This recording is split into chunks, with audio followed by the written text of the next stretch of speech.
I am constantly seeking ways to simplify our lives, both in and outside of the home.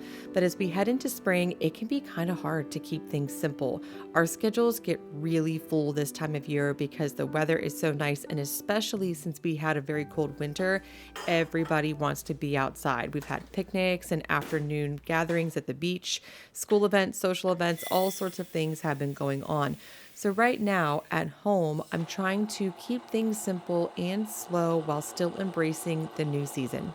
I am kicking off spring with a one bowl sourdough carrot cake. You can get this recipe over my blog at moonandmagnolia.com, but I am using fresh milled soft white wheat for this.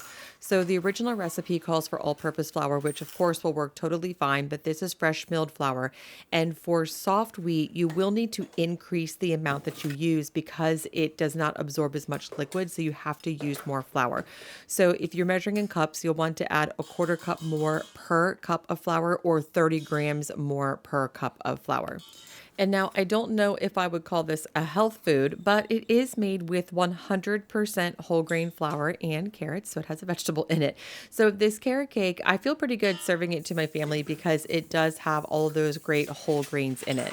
Now, baking a cake isn't complicated and it doesn't dirty a ton of dishes, but if we're talking about simplifying, I really like making my cakes in one bowl, and I've been trying to change my recipes up a little bit so they use fewer bowls and fewer dishes because really it's not the baking part that's complicated or hard, it's the cleaning up that is the worst. So by making it in one bowl, it keeps things a little more simple.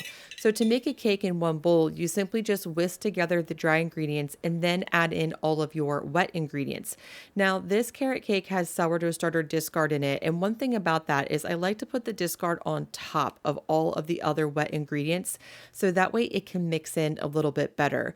Usually, you would mix the eggs and the oil and the sourdough starter together in one bowl and then pour it in, and those eggs and the oil help mix in the starter. But since it's in one bowl, we're not doing that. But if you can keep it on top, it just seems to mix in a little bit better that way. I know it's tempting to use a food processor to shred the carrots, but I do encourage you to shred them by hand because the food processor releases too much liquid and that can end up giving you a soggy cake, which is not what we want. But one of the best ways to simplify making a cake is to line it with parchment paper. So first, I'm spraying the pan with a little bit of oil, and that helps the parchment paper stick to the pan so it doesn't slide around when you pour the batter in. And now I'm just trimming up a piece of parchment paper so it's about an inch bigger all the way around than the cake pan itself. And then you just simply snip the corners at an angle about an inch or two so you can press it down and it takes the shape of the pan. I'm trimming up the edges a little bit because that makes it just a little bit easier to fit the parchment paper to the shape of the pan, but it's so easy and it makes cleanup a breeze.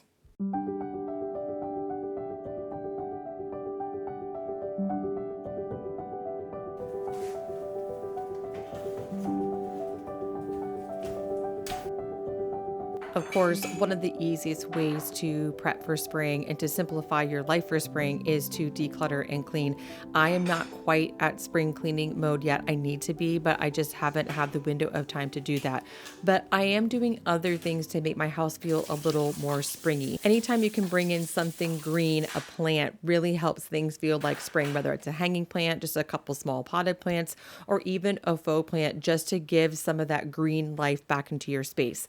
Another really simple way to make your home feel ready for spring is to swap out your linens and your towels. So in my kitchen, for example, I do have some towels in the circulation that I don't swap out because they're mostly used for cooking, but I do like to add in some lighter textures and lighter colors and lighter fabrics this time of year just to make the kitchen look springier, and it just makes me feel a little more energized for the season. And I also like to bring in seasonal fruits and vegetables. It's really interesting. If I watch my daughter who's 4, if I watch her eating habits, they're very seasonal. She specifically asked for lots of fruit the other day when she hasn't really asked for fruit all winter. So I kind of take her lead with those things sometimes. So I think she's really just tapped into the natural order of eating, whereas we as adults have kind of lost track somewhere along the lines. So I am just bringing in the fruits and vegetables that she is craving, and we are all eating a little more spring-like because of it.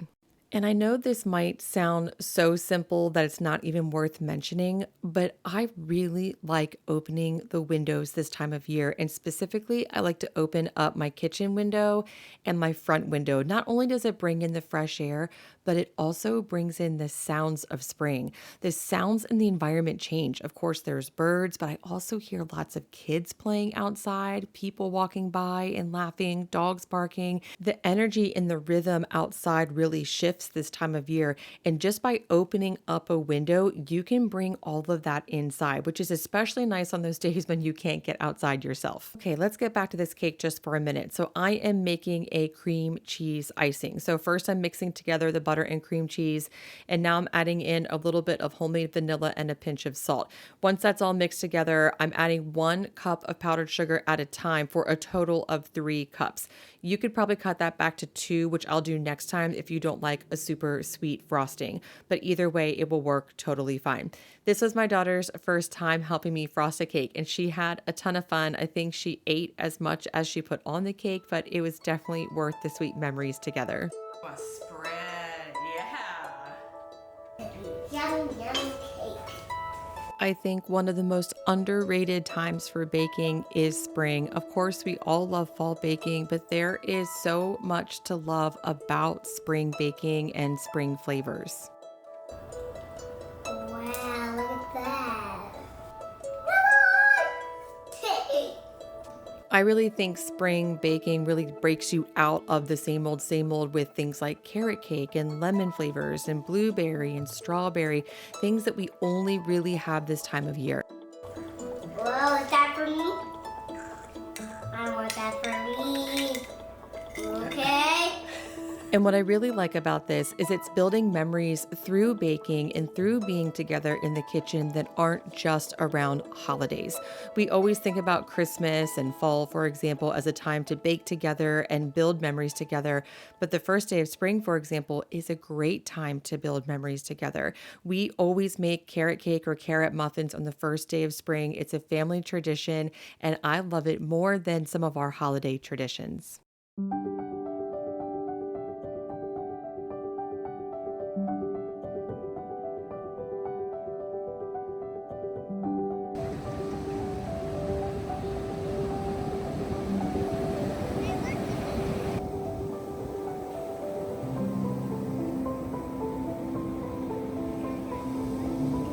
One of the things I've been working on, not just for spring, but in my life in general, is to get outside more and to simplify my life so I have more time to be outside. And right now, that definitely means more time to be in my garden.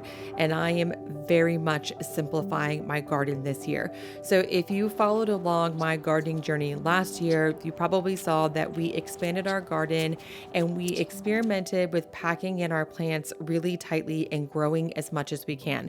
And I am not doing that this year. So here I am planting some tomatoes. I know I said just a few months ago in a video that I recommend starting from seed. I did start my tomatoes from seed. I dropped my seedling tray and all of my tomato plants broke in half. So we'll just do the seedlings again next year. So I got some transplants that I'm putting into the ground. And this year, rather than packing them in tightly, I am keeping them as far apart as I can. That's reasonable, of course, to let in some airflow and then to also plant some companion plants in between them, really to offset all of the tomato plants. I think in some climates, it probably works better to keep your plants tight together so that way they can support each other and you can get the most out of your garden. But we live at the beach in North Carolina and it is hot and humid here in the summer. And we had a lot of issues with pests and disease and fungus in our garden last year.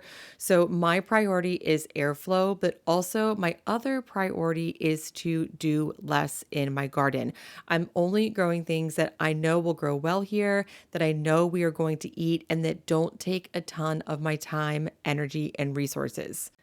I've talked so much on YouTube and over on my blog about reclaiming simplicity, but for some reason in the garden, that seems to be one of the main places that we think we're reclaiming simplicity, but we're way over complicating it. At least that's my experience. So I'm keeping things simple. I'm growing fewer vegetables. I am going to do more cut flowers this year than I did last year because there's just nothing like having cut flowers. In fact, I just published a blog over on moonandmagnolia.com yesterday about how to start a cut flower garden for beginners. So I will link that in the description box below. But yes, gardening, it is a little bit of work, especially on the front end of the season. And yes, it does feed you, but it also shouldn't overcomplicate your life. So I invite you this season to join me in gardening, but keeping it a little more simple, practical, and realistic. You probably saw just a few clips ago that there were some seedlings in my greenhouse. And just a quick update for those of you who have been following along as I have been working in my greenhouse. The seedlings that I started in my greenhouse did way better than the ones that I started inside. So probably next year, I'm going to skip starting my seedlings inside altogether and just do all of it out in the greenhouse.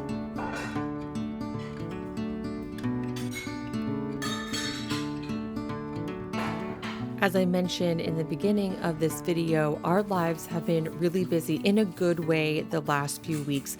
We've just had a lot of social things to do. We've been going to the beach with friends. And so even though those things are really fun and I'm really happy to be able to enjoy doing those things outside, it does make it a little more challenging to keep up with things inside. So as I'm really focusing on simplifying for spring, I'm really keeping my sights set on cleaning as I go. And I try to do that all the time anyway, but during these seasons where I really just don't want to be inside anyway, it's even more important to clean as you go and keep up with things so that way you can go outside at the drop of a hat and do the things that you enjoy. So even though I'm not really in the mood to clean up my kitchen today, I am doing it because I know for sure after school, my daughter and I are going to go outside and play and go out into the garden. And I don't have all of this other stuff in the background waiting for me to clean up. Since we are so busy, I want to get some breakfasts that are ready to go for us. So I am making a carrot cake overnight oats. And it didn't even dawn on me when I was making this video that I was doing 2 carrot cake recipes, but one's an actual carrot cake and one's really healthy. So there's an option for everybody here. This recipe will soon be available over on my blog at moonandmagnolia.com. Check the description box for the link, or if you're watching this before the blog post comes out, it'll say down there when it will be available. And what I like about this is it's just as easy to make 100 of these as it is to make one.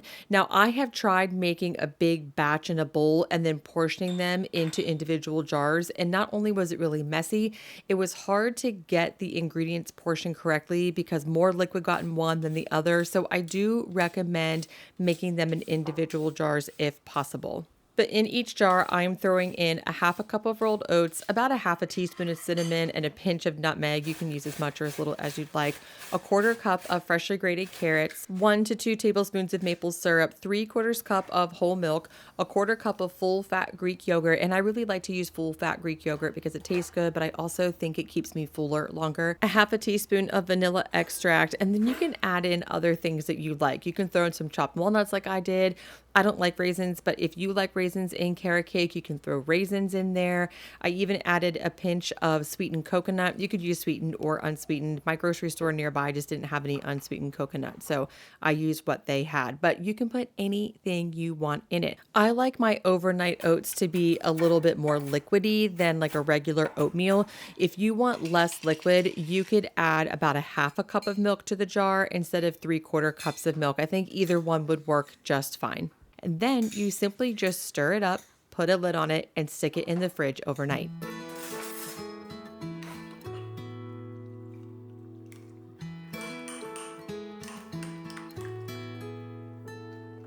This is really my kind of breakfast for spring. Traditionally, I really like warm breakfast, but this time of year, I do like a cold breakfast, whether it's something like overnight oats or even a smoothie. But these take about 5 minutes to put together. They need to chill in the fridge for 8 hours or overnight, and then you have the absolute easiest spring grab and go breakfast. I like to dress mine up even more when I have it the next day. I added a dollop of vanilla yogurt, a little bit more coconut, and a sprinkle of chia seeds, and this is so good. For more recipes and info like you saw in this video, don't forget to join the email list. When you do, I will send you links to all of my blog posts, recipes, tutorials, videos, and more directly to your inbox. I hope you're off to the most beautiful spring. Thank you so much for stopping by today, and I'll see you again next time.